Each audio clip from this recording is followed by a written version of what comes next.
Hi, everyone, and thank you so much for joining us today for our fifth presentation in our MSM Perspective series. This series has featured MSM faculty, alumni, guest artists, and staff discussing topics ranging from social change and career opportunities for today's musicians to performing, teaching, and learning using the many new and exciting forms of technology we now see in use every day. My name is Chris Shade, and I'm the director of the Orto Center and Distance Learning and Recording Arts Department at Manhattan School of Music. I'm very excited to see the turnout for today's workshop, which will be led by MSM's own Chief Recording Engineer, Dan Rourke. Given the world that we all now find ourselves in, where we are teaching and performing with audio and video technology on a daily basis at home, we wanted to share some key fundamentals of audio and video, plus tools, tricks, and tips that you can use at home to produce higher quality recordings. Before we bring in Dan to start his presentation, I want to give you some quick background information on him. We are very fortunate to have Dan leading our engineering team here at MSM as we record and live stream hundreds and hundreds of performances each academic year on campus. Dan is a classically trained pianist. He's actually an alum of MSM's own pre-college division, and went on to earn a dual degree from Stanford University in biomechanical engineering and music performance before continuing on to earn his Master's of Arts in Audio Sciences from the Peabody Institute at Johns Hopkins University. He has taught as a music technology lecturer at the University of Maryland and had an extensive freelance engineering career in the Baltimore area, recording symphony and chamber orchestras, jazz ensembles, and more before coming to New York City. Dan's broad knowledge of audio sciences, plus networking and web development, has been critical to our own ongoing expansion into live streaming, plus using audio over Ethernet to connect performance spaces and other rooms throughout MSM's campus for recording and streaming. Dan also regularly presents workshops throughout the academic year to our students and the MSM community. The format for today's workshop will include a presentation by Dan, plus plenty of time allotted afterwards for Q&A. Please send any questions using the Q&A button at the bottom of your screen at any time during the presentation. We'll be monitoring the questions throughout. We'll pass them along to Dan to answer in real time when we can, or save them until the Q&A period at the end. So with that, I'd like to welcome Dan Rourke, and Dan, I'll turn over the Zoom room to you. Thank you so much, Chris, and hello to everyone. I'm really excited to get the opportunity today to talk with you all about recording technology and to hopefully give some helpful tips as you're working and making recordings in your home. So let me get my slideshow going here.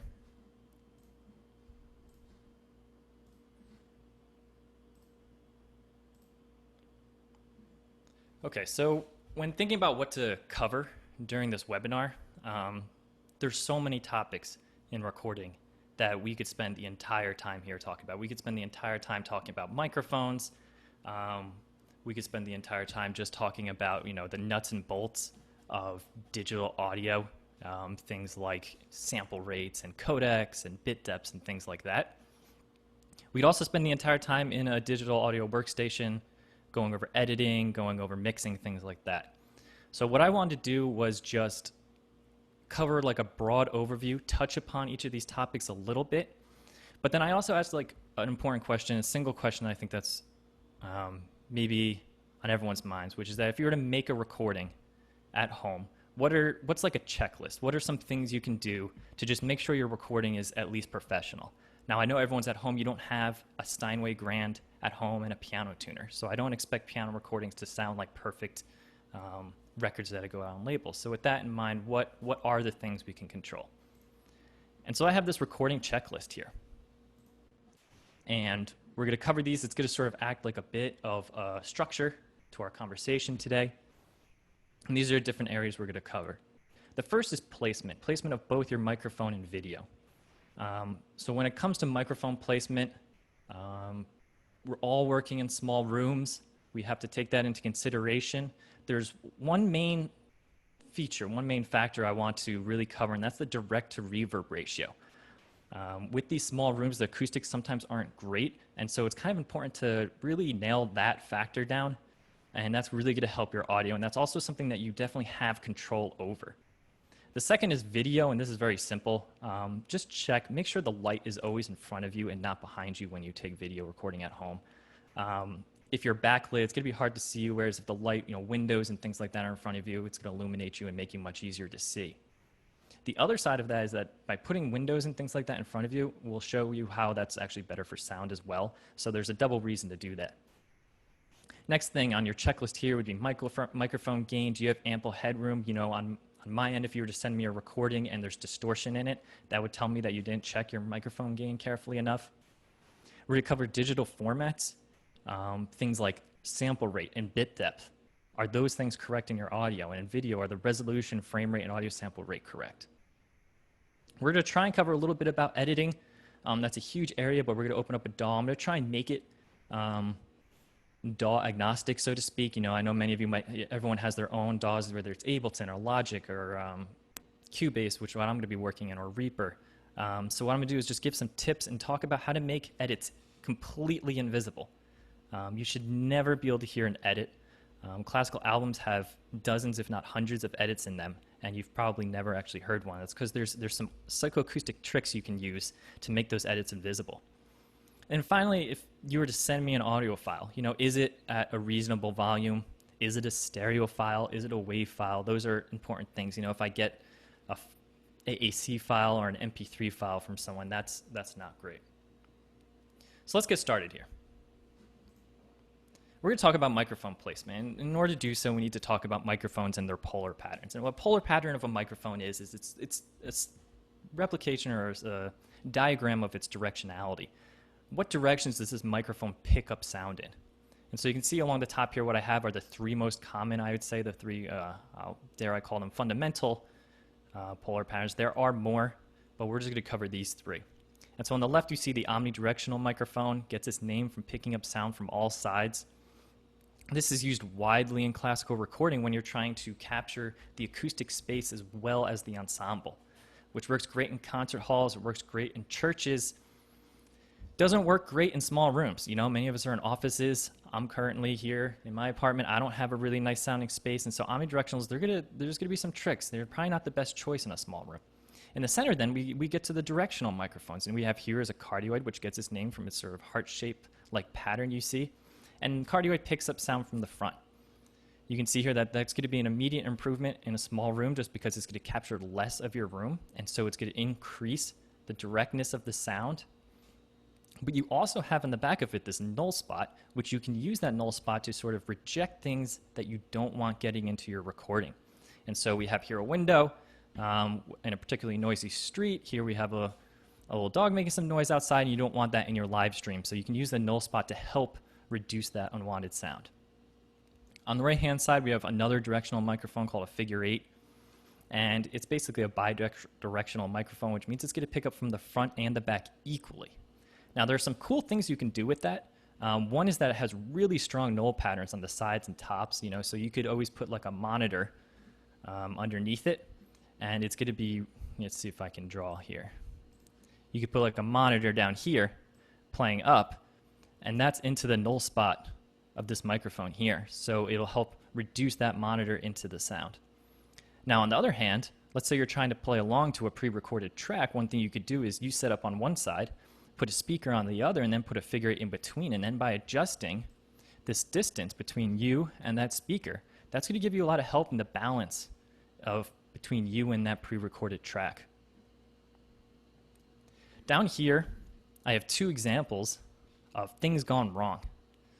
And on the left-hand side, we have a whole slew of problems here. One is this musician is way too far from their microphone. They're on one side of the room and the microphone is on the other. And what's going to happen is that the direct sound is going to reach the microphone, barely earlier than a lot of these reflections. And that's going to make for a really just sort of ugly sound. Now, on top of that, making matters worse, they're using an omnidirectional. And then even on top of that, they put that omnidirectional near a wall. And so what's going to happen is the sound is going to come, it's going to hit this microphone, but then it's also going to keep going. It's going to bounce off this back wall, come back into the microphone. That's terrible. It's going to make a really bad sound. So you don't want to do that. To make matters even worse, This person forgot to turn off their fan and it's directly above their microphone and it's just going to blow a lot of air directly into that capsule. Now over here, this one at first glance might not look so bad. You know, this musician here is using a cardioid to help reduce the room reflections. But it's just not ideal. They're not being as clever as they could be. And one of the reasons for that is, one, their back is up against this flat wall here. And what can happen is they're going to sing this way, sure, but the sound eventually is going to bounce its way back over to this wall and reflect back into that cardioid. Now, obviously, that's less worse than, you know, this omnidirectional here, which is getting the immediate slap. The null pattern here is helping with that. But it doesn't help that there's just a flat reflective wall behind him. Furthermore, you have all this furniture over here, and furniture can be really useful. You got to use whatever you can at home to help with sort of the acoustics of your environment. Couches and beds, things like that, make pretty good acoustic absorbers, and so they can help dry up the sound. On the other hand, you have things like bookshelves, and bookshelves can act as kind of like diffusers. And what a diffuser is when the sound hits a diffuser, rather than just getting a direct concrete reflection back, what it's going to do is it's going to sort of scatter the sound. And so it's going to kind of turn it more into like a general ambience rather than a direct reflection. So this person was close, but they would have been better off if they stood on the other side and pointed the cardioid this way. And then they'd have the diffusion and the sort of the acoustic help behind them. And then the reflections off this wall would go into the null pattern of that microphone. Moving on here, we're going to talk about another thing when it comes to unidirectional microphones, and that's called proximity effect. And so what you can see here on the right, this is a fancy diagram recording engineers like to use. It's called a frequency response plot. Basically what you have is you have low frequencies, or your bass, down here. And then you have your higher frequency content up here. And what this is a plot specifically for a directional microphone. And it's showing what's called proximity effect. What proximity effect is that the closer to a sound source you place a directional microphone, it's going to start to artificially increase the bass, or at least it's going to pick up more bass frequencies. And so what you can see here is that, okay, well, the high frequencies remain consistent in this microphone, but we have all these different low frequency plots. And the difference between them is how close they are to the source. So down here you have a 2-foot distance to the source, and you can see that the bass is kind of rolling off normally. But as you get closer and closer, you start to really drastically increase that bass. Now, is this a good thing or a bad thing? The answer is neither. It can be used to great effect. In fact, one of the classic examples of this is radio talk show hosts. You know, a lot of times, you know, they have that deep resonant voice. Well, what they're, you know, doing is a lot of it is proximity effect. They're using a unidirectional microphone. They're talking right into it, and that's how they sort of get that big voice. One of the things to note, omnidirectional microphones do not exhibit this effect. And so one of the downsides of a unidirectional microphone when using proximity effect is that if you put it close to certain instruments, they can start to sometimes sound boomy and muffled, and you don't want all this extra bass. You just want a nice true bass sometimes. And so sometimes if you're going to put a mic really close, it might actually be better, even if you're in a small room, to try an omnidirectional microphone. It's just something to consider and something to think about.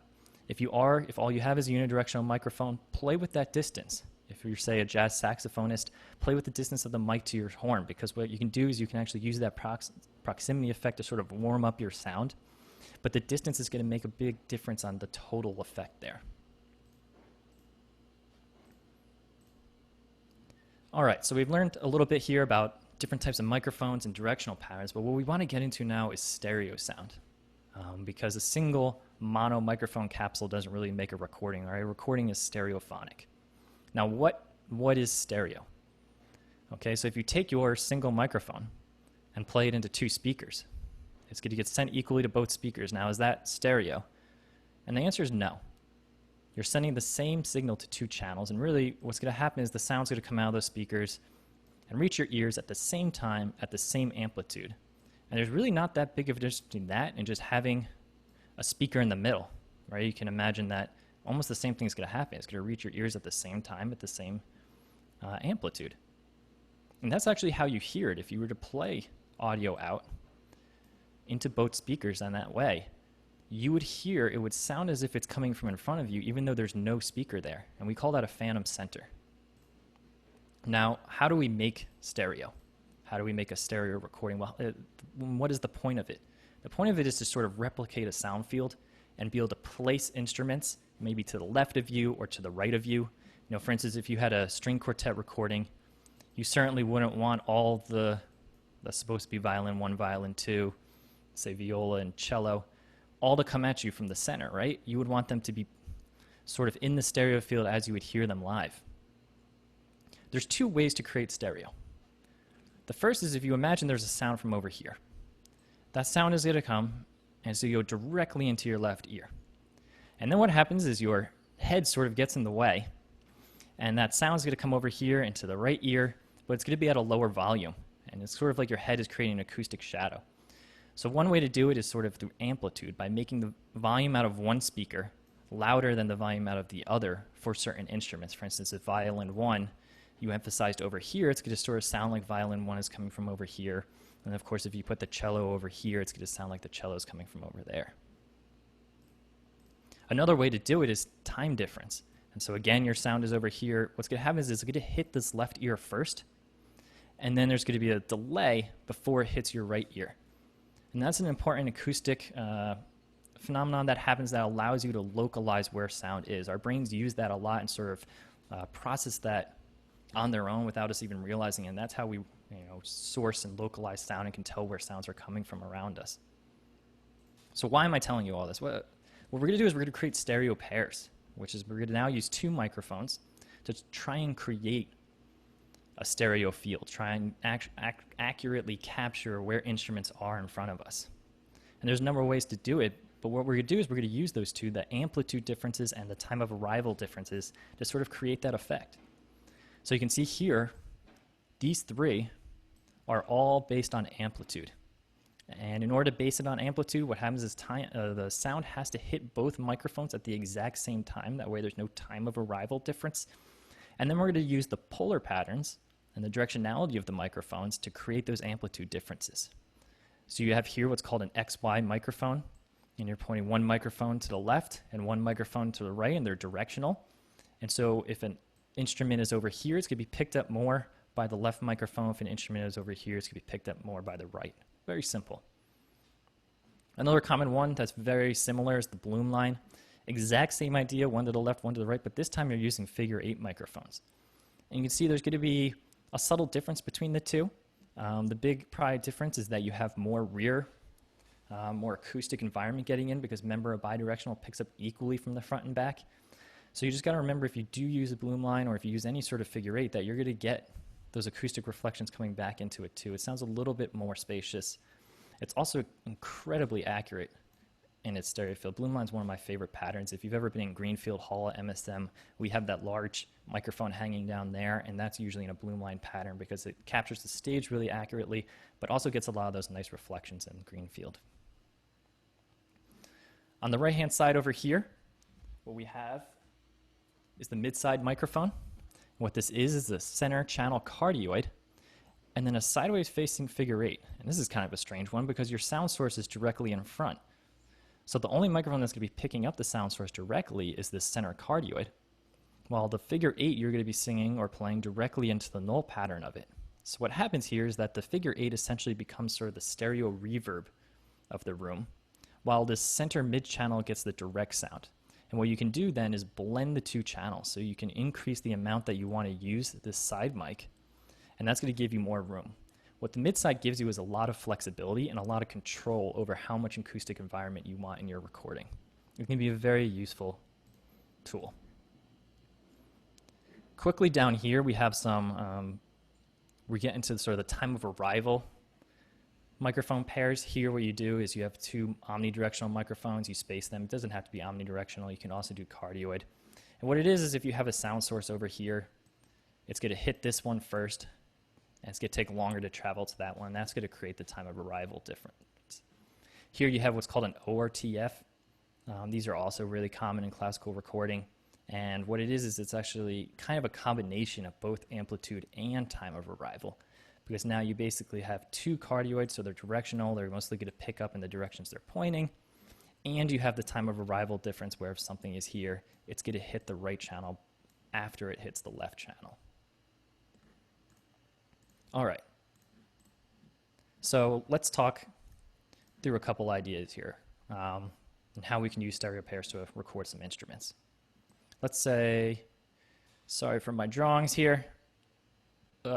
Let's say that that's a piano. We'll all pretend. Okay? What are some things we can do here with the piano?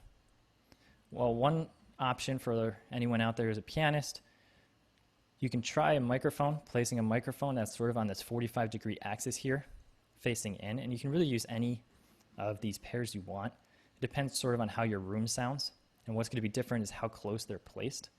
But for instance, you could easily put an XY microphone over here and have it kind of face that way, and what you're going to get is that the right channel of the microphone is going to kind of pick up the resonance of the piano, and the left channel is going to be sort of aimed more towards the high hammers, and all the low hammers over here should be nice and centered. This is a good way to sort of center your microphone, or your piano in your recording.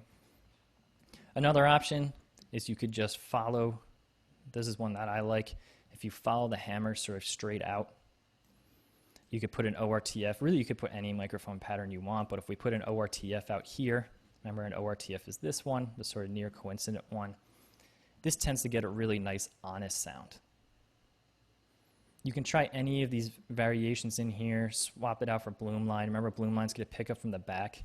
So if you have a situation where maybe your piano is in like the corner of your house, but you have a lot of nice room out here, space, feel free to try Bloomline. And then play with distance. How close is this Bloomline going to be to the piano? How far away? The closer you put it, the wider the sound is going to be in your ultimate recording, because you're going to be picking up more and more different information from the left and the right. Of course, it's going to start to sound like your head's in the piano, which could be a good or a bad thing. Jazz pianists tend to mic things closer. And so jazz pianists might even have it almost in the piano here, right at the lid, and they'll get a nice wide sound. Also repertoire. What repertoire are you playing? This tends to get a more resonant sound because you're more near the soundboard, whereas this tends to get a more articulate sound because you're getting them straight off the hammer. So if you're playing Bach or something like that, maybe this is the better choice here. Moving along, let's talk about like drum sets. Okay, I'll try and draw a drum set here. This is terrible, but hopefully it makes sense. Okay, really common thing to do in a recording studio would be to do like an A-B pair directly kind of over the cymbals like this. You might see this a lot. And it could be, cardioid. Could be omnidirectional. I don't advise this necessarily for home recording. One of the reasons studios are able to get away with this is that they're also going to have mics on every single other drum. These are really going to emphasize your cymbals, and as you're going to sort of get an unbalanced sound. In fact, engineers are sometimes using these almost just as cymbal mics, and then they're bringing these individual drum mics up. Another option, if you just have like a 2-channel recorder, would be to place like an XY directly over the kit. That's probably your safest option.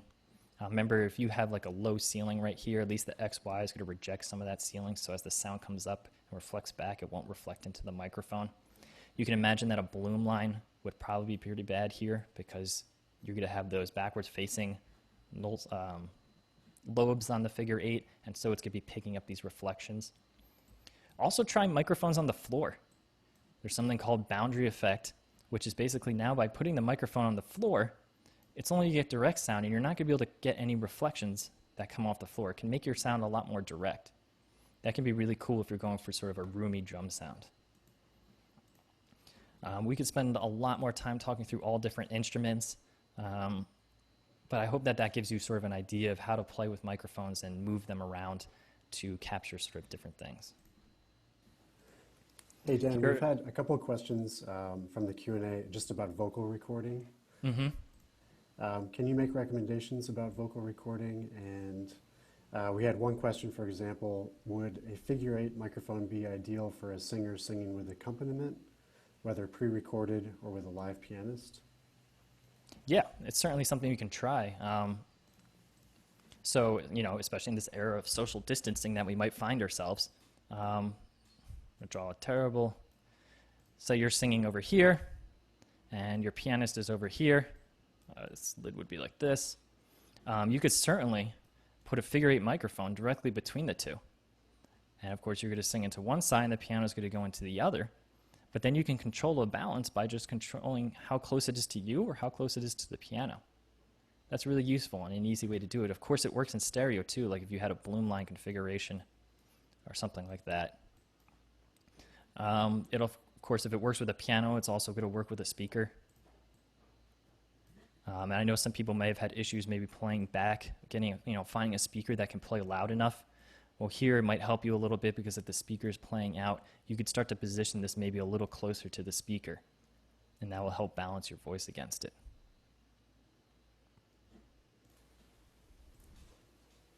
Let me clear my drawings here. That was a good question. Real quick here, I'm going to go over some microphones, and on here on the left is one we're probably all familiar with, which is the Zoom H1N. And you should probably be able to guess by now, looking at this, what type of configuration this is. And if you said XY, you'd be correct. It's two cardioid microphones, 90 degrees. One's pointing this way, the other's pointing that way.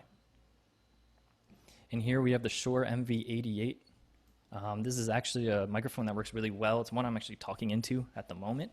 It also works with iPad and iPhone. And this mic, you can see that actually there's kind of like a sideways facing element, is a mid-side or an MS microphone.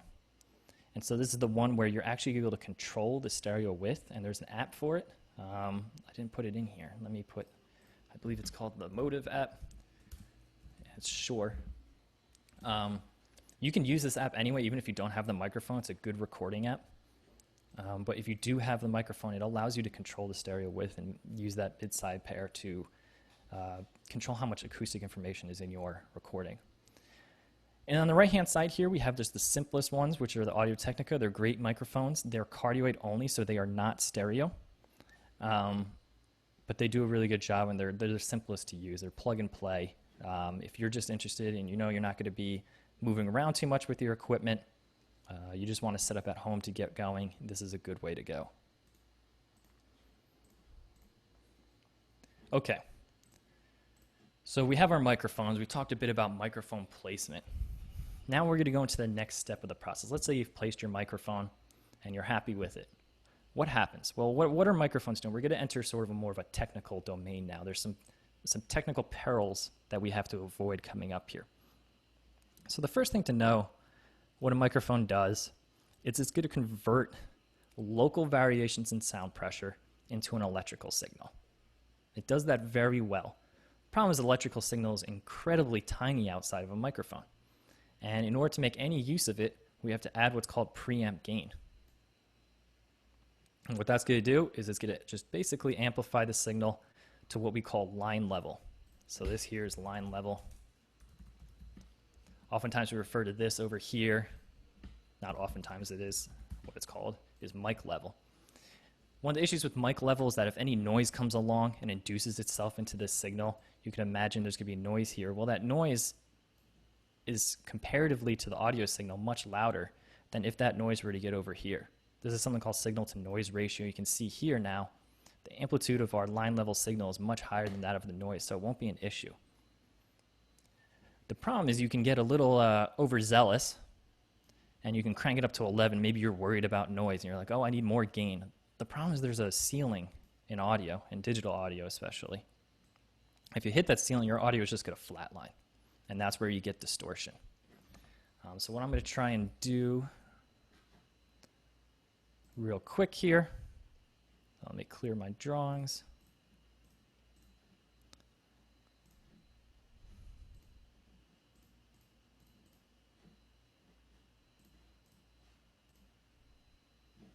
All right, so I'm going to DAW here.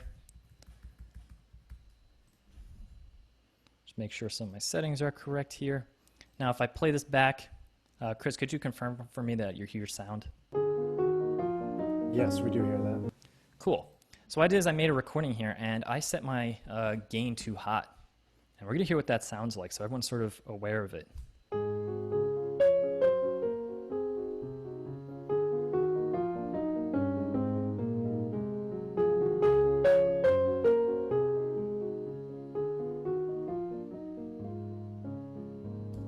Okay, and you should have heard that distortion immediately. That distortion should give you nightmares.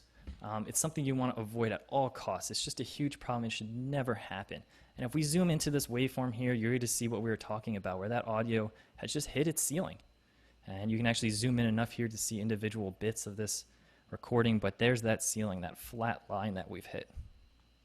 That sound you should just sort of become accustomed to, recognizing, And if you hear it in a recording, you'll know that most likely it's due to preamp gain. There are some other reasons you can get distortion, but that's probably one of the main ones.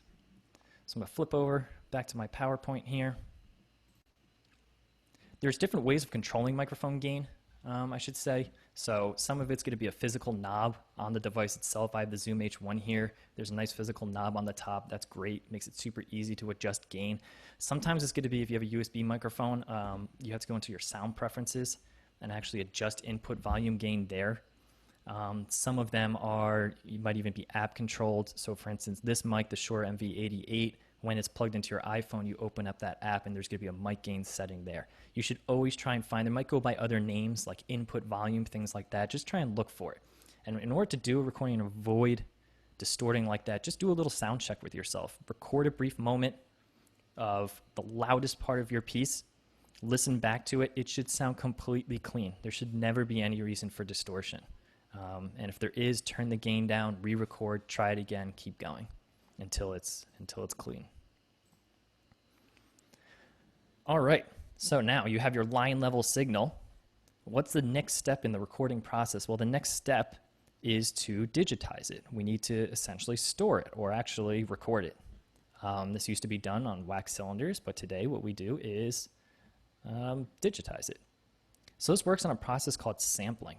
And the reason I'm going to explain this is that sample rates is a big part of digital audio. Another thing is bit depth. You'll hear a lot about those two things, and I want you to understand what those things are. I think it'll be easier to remember setting them if you have an understanding of what's going on. So in order to digitize this signal, what's going to happen is we're going to take a sample. All that means is we're going to measure it at a point here. Let's say this comes out to some sort of value, 3.4, whatever. Then what you're going to do is you're going to wait a little bit, you're going to take another sample, this is going to come out to a value here. And then you're just going to keep doing that. You're just going to sample it periodically. And that's basically what the sampling process is. Now what happens is these samples are placed evenly apart, and they occur at a certain rate. And that rate is dictated by frequency, sampling, otherwise known as the sampling frequency. And so we can go to the next slide here and see the two main sampling rates I want you to know about. The first is 48K, or 48,000, which means that you're taking 48,000 samples every second. And then the one underneath it is 44,100 times every second. Now what's the difference between these two? Well, 44,100, the bottom one there, is the traditional sample rate for CD audio. The top one, 48,000, is the traditional sample rate for audio in video. Nowadays, because almost, most of our recordings include video, 48,000 is probably the best bet. It's the safest default to go with, and there's not really much of a reason to be recording at 44.1 anymore. Now, one thing to be aware of is that you cannot mix different sample rates in the same project. And so this is really important if you want to do an overdubbing project out there. Say you're in a string quartet or you're in a jazz band, and what you want is people to be able to do their own recordings and bring them to you, and then you're going to put them together and make like a full quartet recording or even orchestra recording or something like that. You want to make sure that everyone is recording at the same sample rate. You can see here, 48,000 times a second. You're going to be doing pretty quickly, and then I'm going to over-exaggerate here and say, okay, maybe 44.1 is only sampling like that. Well, if you're to place these two into the same workstation and have them play back and it didn't convert, what's going to happen is it's going to start lining up samples. So it's going to play that first sample together, then it's going to play this next sample together, and then this third one. You're going to start to see what's happening here is the 44.1 sample rate is going to get squished. It's going to be playing back quicker. That's a big problem. Now, most modern DAWs, digital audio workstations, if you try and drop sample rate, the wrong sample rate into the project, it's going to yell at you and say, would you like to convert? That's a signal that obviously something has gone awry. The other option you could do is you can sample rate convert. If you want like a free one, iTunes can do sample rate conversion. If you're on Windows, there's a great one called RateBrain that does excellent sample rate conversion. This is just something to know, and honestly, I would just stick to 48. Now, very quickly, I'm going to talk about something that's bit depth. What is bit depth, and why does it matter? So what we've been doing here is we've been taking samples of this audio, and let's say the measurement of this sample is, minus 1.673489239, so on and so on and so on. Well, at what point do we stop measuring? There's a certain point where we just can't go on forever measuring numbers here, and I think let's talk about something similar. If we talk about temperature, and you said, hey, Dan, what's the temperature outside? And I said, it's, 74.25796.4 degrees. You're giving me a weird look. Why are you giving me all those decimal points? I just go to the nearest integer. I can't feel the difference between 74 and 75 degrees outside. Now, if you have a fever and you take your temperature and you say, nurse, what was my temperature? And they just go 99. You just say, well, 99 point what? A big difference between 99.0 and 99.9. So in that case, now temperature, you're going to round to the nearest tenth. Well, audio is kind of the same way here. At what point is it pointless to keep adding numbers in? And at some point, you should just round it off. At some point, we can say, all right, that's enough fidelity. We're rounding here. This is the bit depth. And we talk about two main bit depths, which is 16 and 24. And really, it's just how many decimal places are you going to? Now, in a professional recording studio, we're almost always operating at 24-bit. If you have a recorder that can do 24, do 24.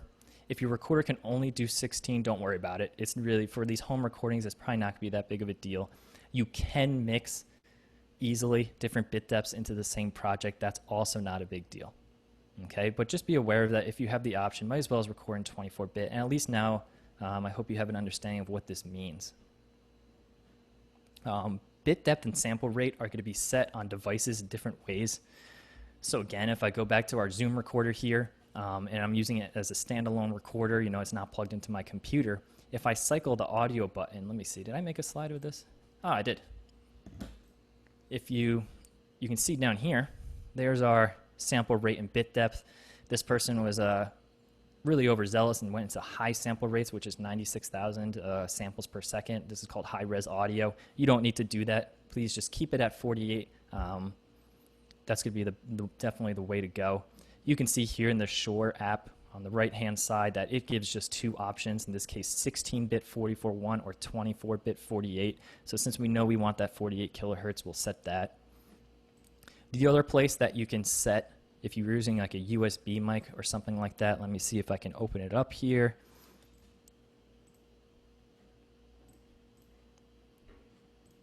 Would be the audio Midi settings. Maybe you spent some time in your computer in these settings, but you can see here clearly that I've selected 24-bit integer 48 kilohertz for the microphone I'm using right now. There's a drop down here. I'm not going to drop it in case I accidentally click the wrong thing and throw my sample rate all off during this, but this is definitely where if you have a USB microphone, you can also adjust the input gain here. I hope that makes sense. Let me go back to my PowerPoint now.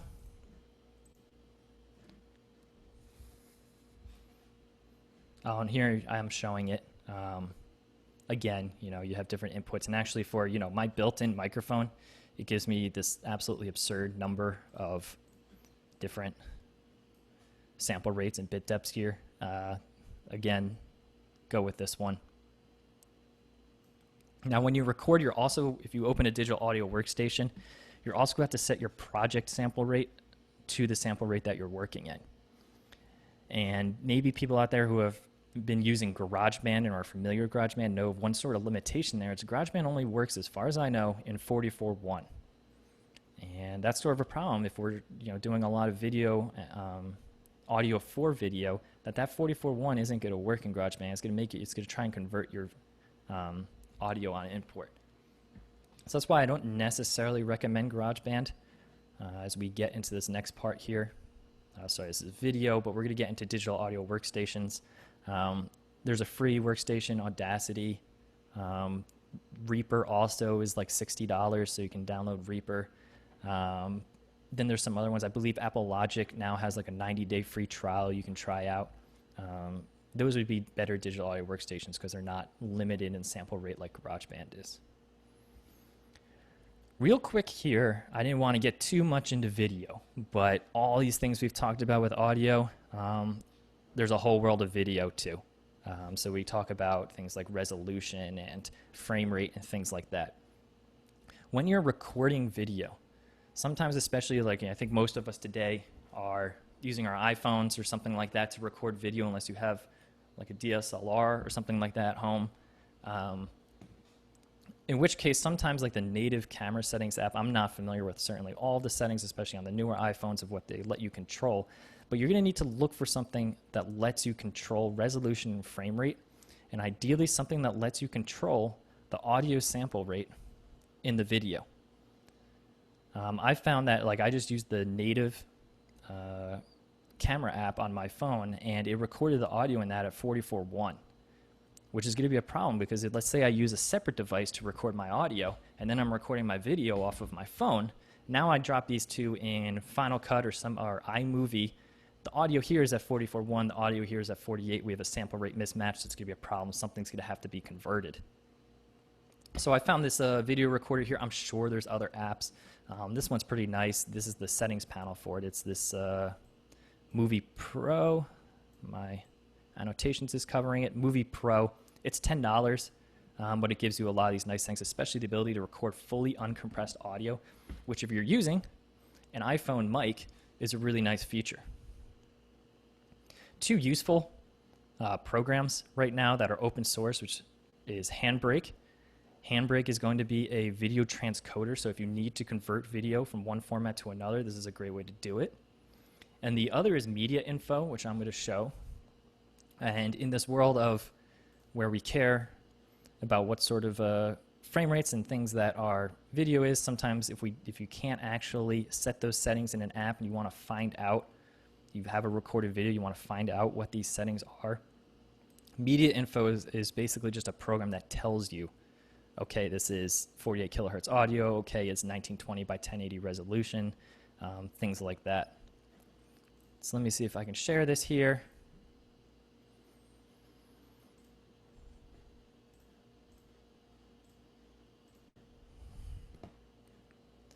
And I have to escape.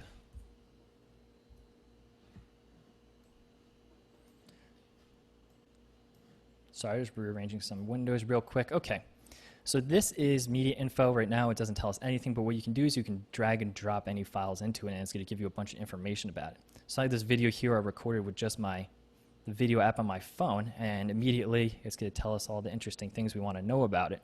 But it tells us video up here, okay, we were recording 1920 by 1080, 16:9 resolution here. That's great. It was essentially a 30 FPS and a whole bunch of other things about the encoding.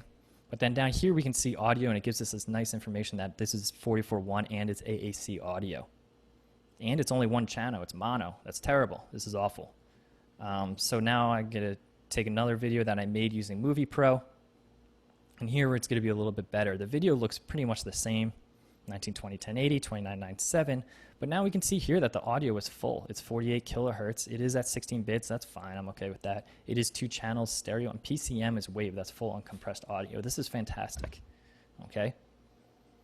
This is a really useful little app if those of you are out there making those Brady Bunch videos where you're having people send you a lot of different videos. You need to sort of arrange them into the same project. I found this useful to try and figure out what people are sending me. Okay, so now we're going to switch over. We're going to switch gears real quick here to our DAW. Now, as I mentioned earlier, I'm using Cubase here. You can use any DAW you want, and the tips I'm going to try and provide are going to be independent of DAW. So, you know, when I teach here on editing, you'll be able to do in any DAW you find. It's more about the principles of how to make an edit and hide it than it is, you know, technically can this DAW do that? Any DAW should be able to do this. GarageBand is terrible at it. Try and avoid GarageBand. First, if you want to just record, you see I've made recordings here already. But let's say we had just opened this up and we want to make a recording. You'll get a blank view like this. And one of the things I'm going to need to do is add an audio track So what I might do is just add a stereo audio track here. I'm going to mute Cubase real quick so you don't hear an echo.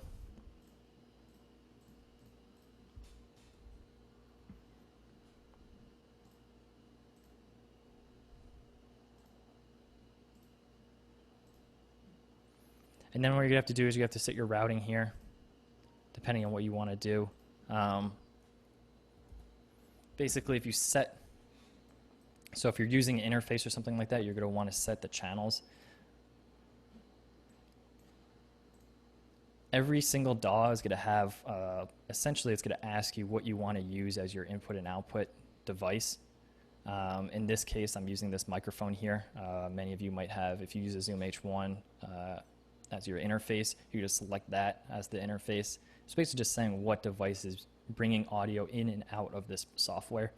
So make sure you look to that. So let's say I made a recording here.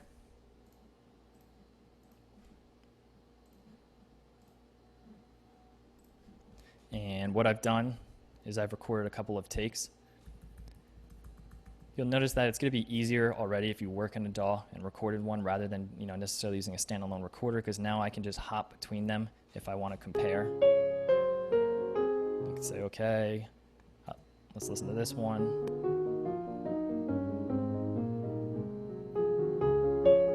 And it's going to make it really easy for me to figure out which take I might want to use.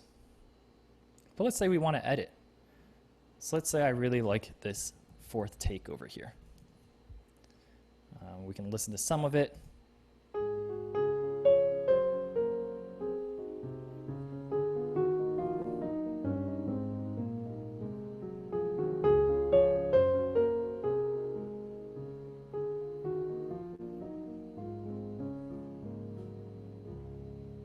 Okay, and let's say I heard some things in there I don't like and we want to edit it.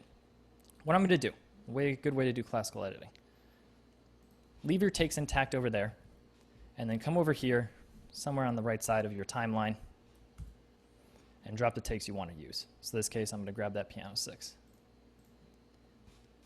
Now what I want to do is come in here, and let's say there's a part in here that I want to grab. Let's listen back a little bit.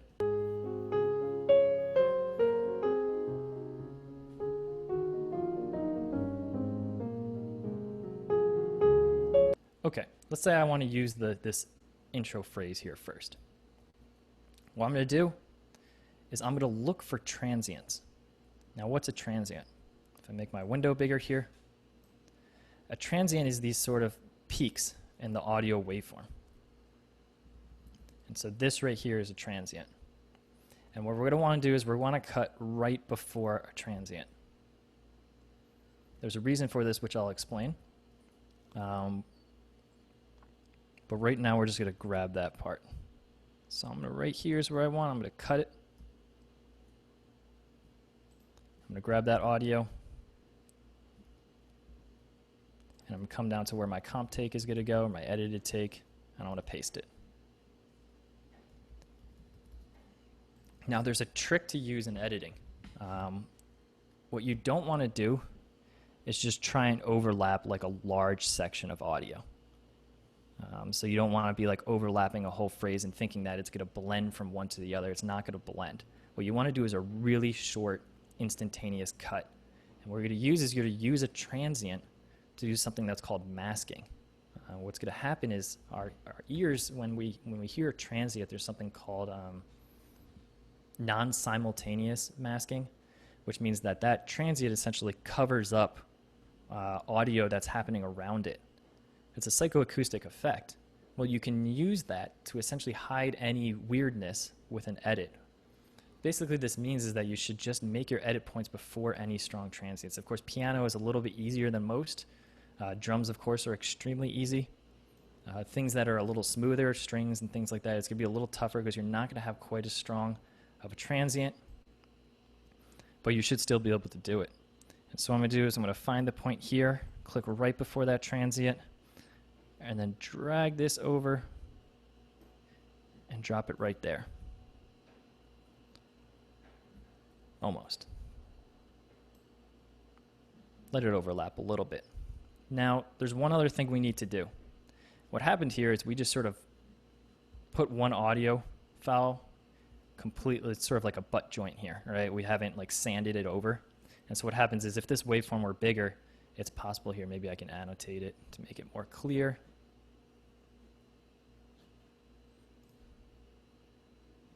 There we go. Let's imagine this waveform here was much larger, and it was something like this, and it stopped there at that point. But then this other audio file over here was like this. What's going to happen is it's not going to smooth this out right away. It's just going to sort of jump immediately. And that's something that we need to sand out, and we're going to do it by using a crossfade. So check your DAW as to how to do that, but you see I can put a crossfade in like that, and now it's going to sort of smooth out and prevent that tiny little glitch from happening. You do not need a long crossfade. The whole point is just sort of to glue the two waveforms together to prevent that blip in audio. And once we do that, I'm not sure if I actually edited at the correct spot, but we should be able to play that back. And our edit is completely invisible. No one would ever be the wiser. There is a ton of editing in classical recording, really any recording, but a number I've heard thrown around is that the average classical album has 300 edits.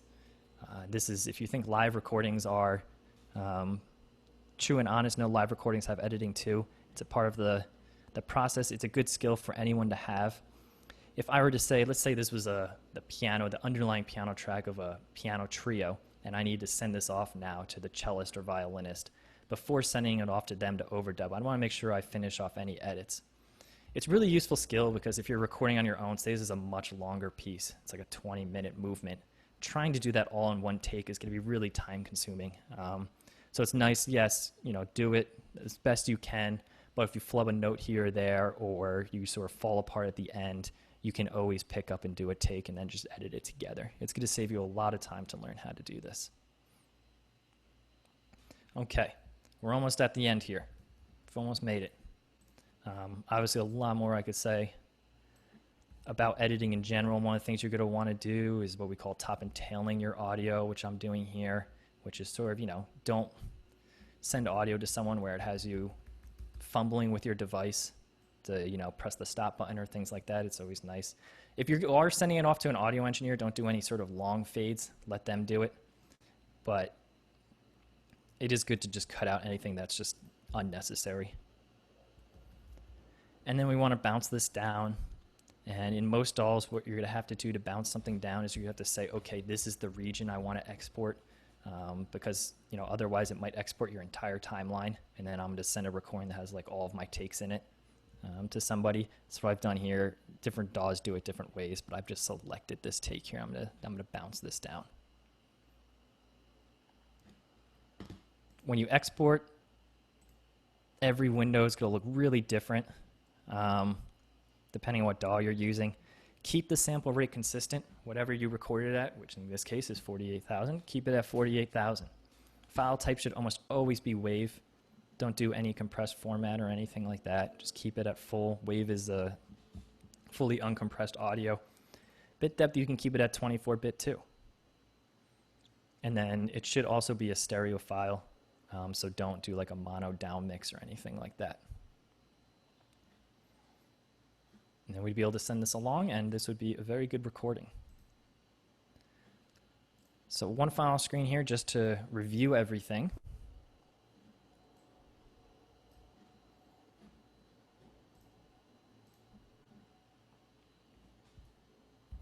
Here we are, the final recording checklist, okay? Now, here in our second panel, we've placed our microphone, okay, this musician has. They've done a lot of sensible things here. They're using a cardioid to sort of prevent the room reflections in their room from being too much to help control that direct reverb ratio. They've put some of the objects in their apartment or their house behind them to absorb sound and act as a diffuser.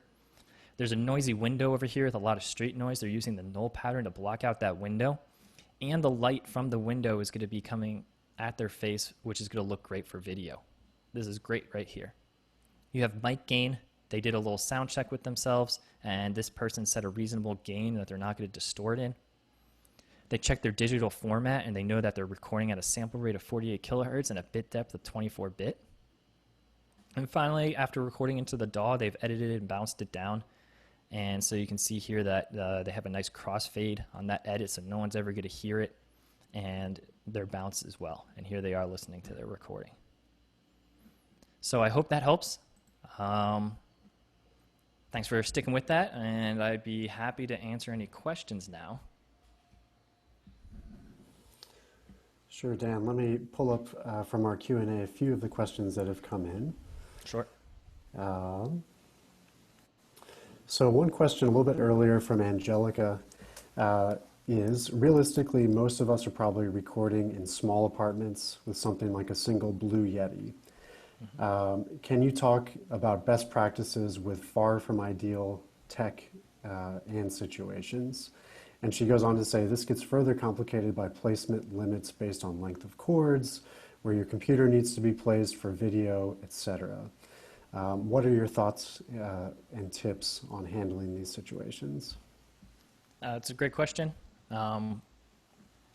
First off, the distance that you can place like a USB microphone is obviously going to be limited by your USB cable.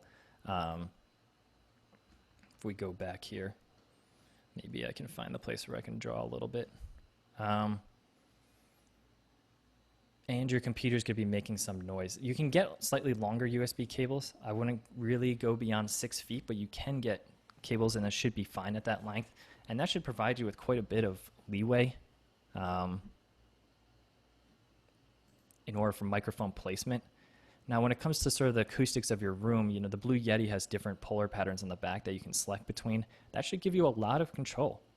You should be able to use it. You know, it really depends on how your room is shaped and what there is. If you're, if you're in like a long hallway, maybe the figure 8 is better. It'll go. The rear lobe will reach towards the back of the hallway and sort of prevent those near sides to you.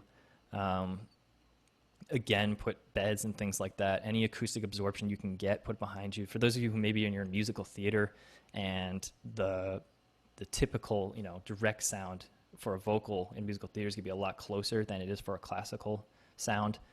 You can get, if you've ever made like a blanket fort as a kid, you start to do that to make like vocal booths. So you can put up like a bunch of blankets and things behind you, put it behind you, then use a cardioid, and those blankets and things are going to help prevent any of the room reflections from getting into the microphone.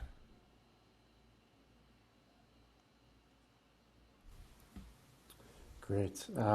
Another question from Heather. What are the best tech and apps for people who only have iPad, iPhone, but no laptop or computer?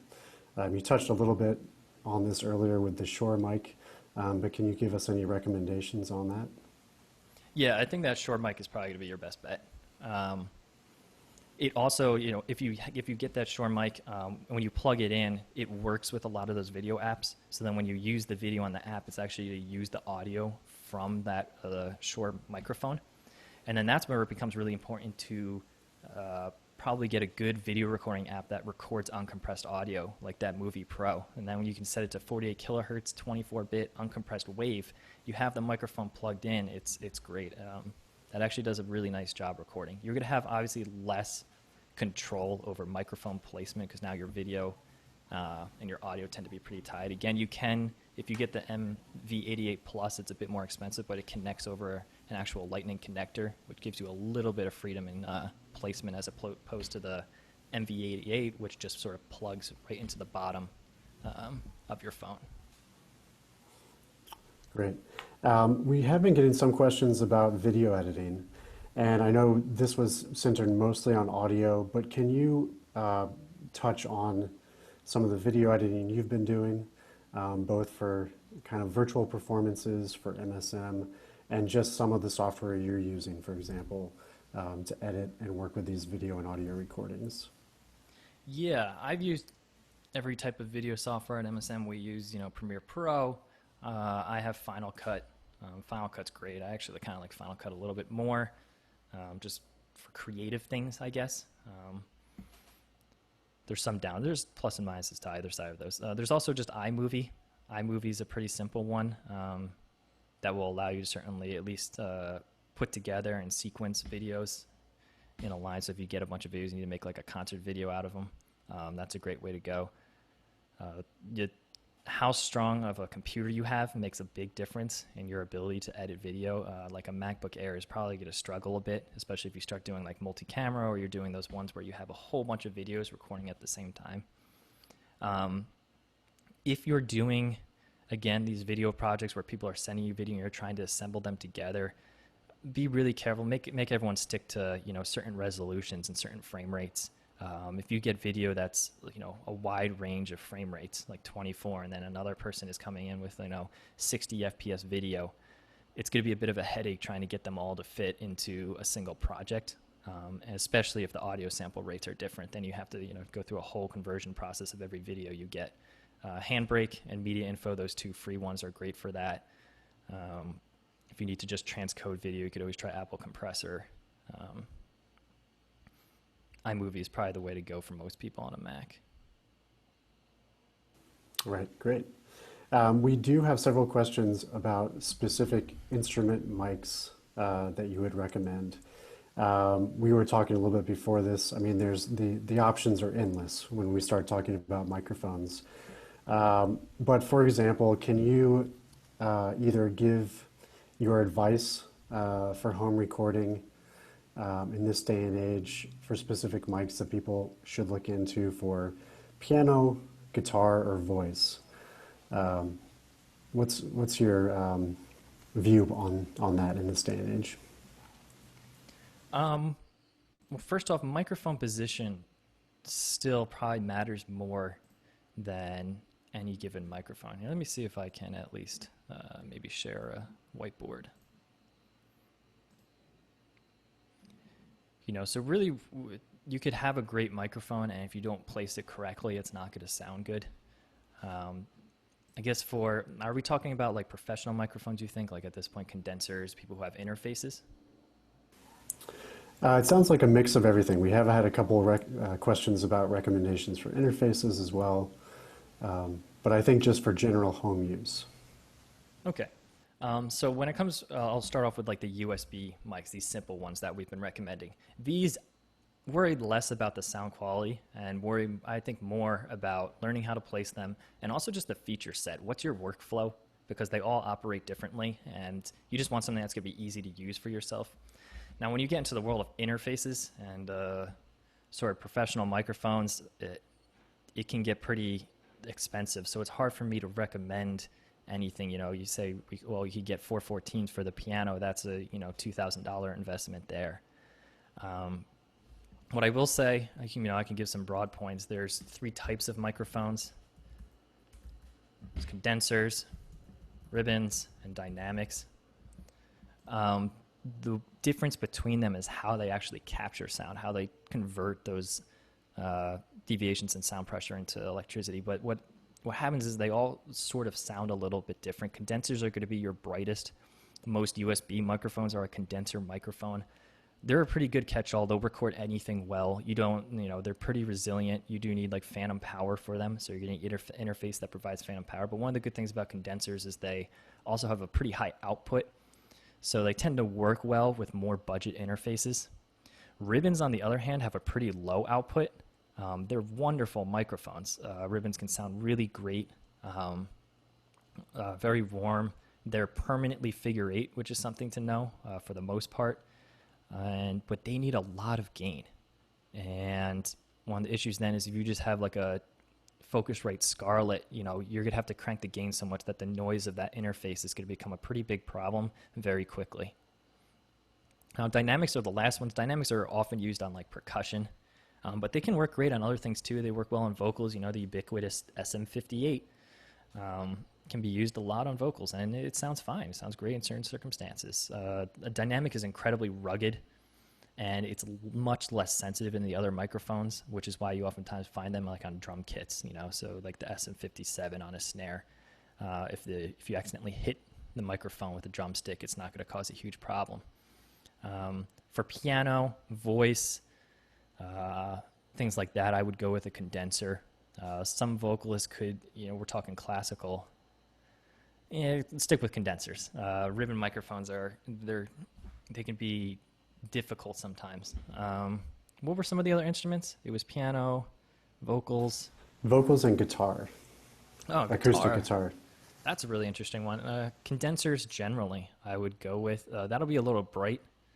If you really wanted to get into a ribbon, could make a nice sound, but the ribbons are going to really strongly have that proximity effect that we talked about. And so sometimes they can sound a little boomy and inarticulate on something like a guitar. Um, Dynamics might be, if you're a classical player, not quite picking up all of the dynamics of your performance. A condenser would probably be the best way to go. Small diaphragm condensers are really common. You can look into those. Like there's some that aren't that expensive, like the KSM 141, or there's, of course, the SM81. Those microphones are decent. There's a good biodynamic one. I think it's the MC930, I want to say. I should look this up. I'll look that up and post it into the chat. Yeah, for sure. And just one last one that came into the chat. What about French horn? What about brass French horn, pipes? that's an awesome question. Yeah. So French horn, everything is like backwards with French horn. Because you play your instrument the wrong direction, right? You're playing it, it's going out backwards, and you don't want to mic it from that side. You might see me do that in an orchestra setting. There's a reason for that. I'm barely using any of that microphone in the orchestra mix, and really it's just there so that like in the distance you can pinpoint in the stereo field where the horns are playing from. But when you're recording horn, you're recording the room. And so unfortunately, you're really stuck with the room acoustics that you're in. So if you're in a really reverberant room, like maybe you have like a big foyer and you're playing French horn, maybe you want to use something that's a little more directional. Overall, you should use condensers, I think, a stereo pair of condensers. You could either use an ORTF if you want to make it a little more directional, if you're in a reverberant room, or you can use just an A-B pair. That will capture the whole room. You really are recording the room along with the instrument when it comes to French horn. One thing you can do is you can put something reflective behind you. It's sort of the opposite of the other situations. And by putting something reflective behind you, the sound sort of go back, reflect off that flat wall into the microphones, which can sometimes help make it, a little bit more direct if you're finding that it just sounds too roomy in the space you're in. Speaking of sounding roomy, another question. Any tips for editing using reverb, EQ, and compression when recording at home?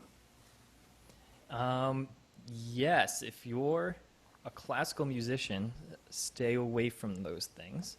Reverb can be a little bit useful. Okay, so reverb you can use. The tips, I think, when you're recording at home, the issue with reverb at home is that the acoustics of your environment are going to get into the recording, no matter what you do, unless you have an incredibly dry room, in which case, usually you don't want to record classical instruments completely dry. It can sound very unnatural. And so what you're going to have is, if you try and put reverb on it, you're going to end up with this room in a room effect. So especially if you put like a long reverb tail from like a concert hall, it's going to sound like you've just stuck someone's bedroom in the middle of a concert hall. And that's not going to sound great. Now, if you're maybe more on like the jazz or musical theater side and you're recording like a way more direct vocal that isn't getting that room, then reverbs, there's a bunch of reverb plugins you can do. That really starts to depend on what the mix is and what you're trying to achieve with it. EQ can be pretty good to help get rid of maybe some of the nastiness of the room. Here, maybe I can, let's see if I can go through some stuff here. For those of you who might not know,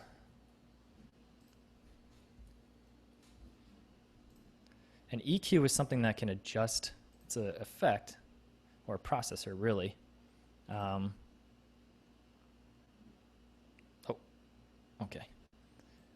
Where you can adjust frequencies and sort of boost or attenuate frequencies. And so you'd see down here you have 20 to 20K, that's sort of the audible spectrum. And then what you can do is you can do things like boost and cut and remove or add frequencies. That's really nice. For instance, find that there's a certain frequency that's built in your room and you don't hear it until after the recording. Remember, everything as much as possible, try and avoid processing, do everything in the room. But Sometimes you're in the situation, you recorded it, and you're stuck with it now, and an EQ can really help. The general advice is if you boost, do it, broadly, which and don't go overboard. Don't do something like 9 dB, and then make what's called a narrow cut. I could talk about EQ quite a bit. It's hard without material necessarily to listen to for it, but this would be like if there's certain frequencies that are just too much. A common one would be sibilance, especially in these more budget condenser microphones for vocals. Sibilance is sort of like where the S's become way too pronounced. And sometimes you can just take an EQ, find where that sibilance is, and kind of reduce it a little bit, and that'll help a lot there. Compression, I would avoid. Don't use it. Try and not use it, really. In small rooms, it's going to really start to become a problem, because what it's going to do is compression is going to reduce the direct sound and start to raise up your room, and it might actually create more problems. You actually start probably hear more like phasing and things like that. So I would avoid that if at all possible. It looks like we have a question from an MSM student who asks specifically, could you offer suggestions on recording in the MSM basement floor practice rooms? So a very, very dry space. What sort of instrument? I mean, if it's like a small room, I'm not familiar with the room necessarily. But it's going to be the same as any others. If it's a very small space and it sounds kind of like a bathroom, you're probably going to want to get pretty close to your instrument with the mic. As you get closer with your instrument, it can sometimes be a little unnatural because you start to accentuate certain frequencies and things like that. And so then placement becomes really important. Learning how, when you move the microphone around your instrument, how does it capture frequencies? Like an obvious example would be like violin. If you're directly over it, you'll get a lot of scratchiness. As you start to come down more towards the back plate, you're going to get a lot more of a warmer sound. Somewhere in there is probably a pretty decent balance of your sound. And it might change on a daily basis depending on like the humidity and how your violin sounds that day. So this might be something you have to sound check every single day. For the most part, you should hopefully be able to find a pretty good average spot. Mm-hmm. So I think we're kind of running low on time. I do want to highlight that this is being recorded, and I just posted the link in the chat. You'll be able to find the recording of Dan's presentation on our Perspective Series website. So check out that link. You can also watch the first 4 presentations that have happened over the summer. I have one more question maybe to touch on just about DAWs and advice on how to pick your first DAW. So if somebody wants to experiment, what would you recommend them starting with? Whether they purchase one, whether they try one of the free ones, what direction would you point them in? I would definitely just try. Most of them have trials, so you can download them for like a certain amount of time and mess around with them. I would definitely recommend that. It depends a little bit on what you want to do. If you're really like a creative composer type person, there's Ableton Live is a great DAW for just like writing music, especially if you want to like perform and using it in performance mode. Logic is a little bit more on the creative side. If you're just into like music recording, then Pro Tools is the industry standard for that. So it kind of depends a little bit on what you want to do. Just sort of figure out, am I trying to like produce and write music, or am I just trying to like record? And that should help you sort of get started. Great. Well, I think we're about out of time, so I want to thank you, Dan, for putting together this presentation. I want to thank everybody who has attended. It's great to see so many people here with an interest. Again, check out the recording and check out MSM's website for future events.